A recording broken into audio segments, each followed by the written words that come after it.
George was a giant, the scruffiest giant in town. He always wore the same pair of old brown sandals and the same old patched-up gown, he said sadly. But one day, George noticed a new shop. It was full of smart clothes. So he bought a smart shirt, a smart pair of trousers, a smart belt, a smart stripy tie, some smart socks with diamonds up the sides, and a pair of smart, shiny shoes, he said proudly. George left his old clothes behind in the shop. He was about to go home when he heard a sound. On the pavement stood a giraffe who was sniffing sadly. "Ask George," said the giraffe. Said George, and he took off his stripy tie, he said, as he wound it round and round the giraffe's neck. "It made a wonderful scarf," said the giraffe. As George strode towards home, he sang to himself. George came to a river.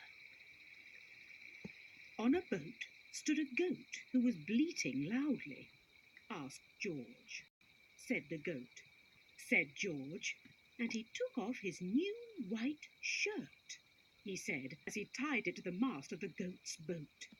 "It made a magnificent sail," said the goat. George strode on, singing to himself. George came to a tiny ruined house. Beside the house stood a white mouse with lots of baby mice. They were all squeaking. "Ask George," squeaked the mother mouse.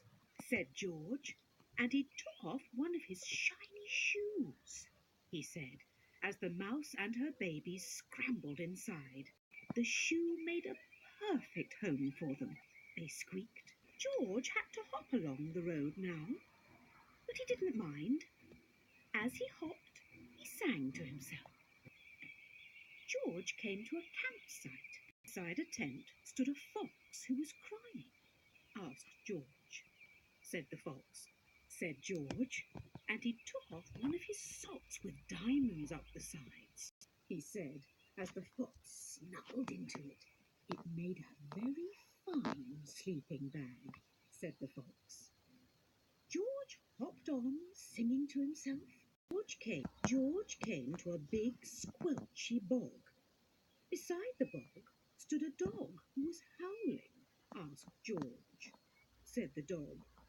Said George, and he took off his smart new belt, he said, as he laid it down over the bog.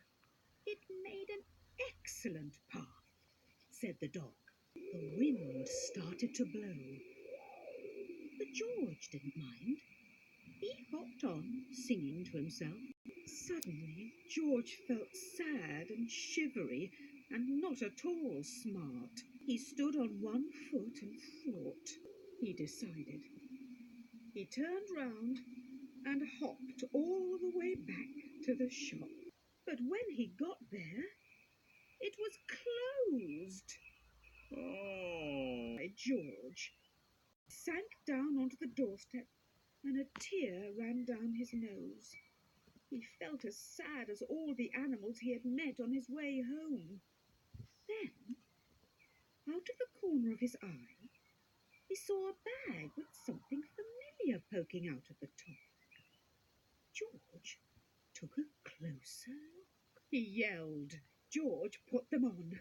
They felt wonderfully comfortable, he cried, and he danced back home along the road. Outside his front door stood all the animals he had helped. They were carrying an enormous present, they said. George untied the ribbon. Inside was a beautiful gold paper crown and a card. "Look in," said the animals.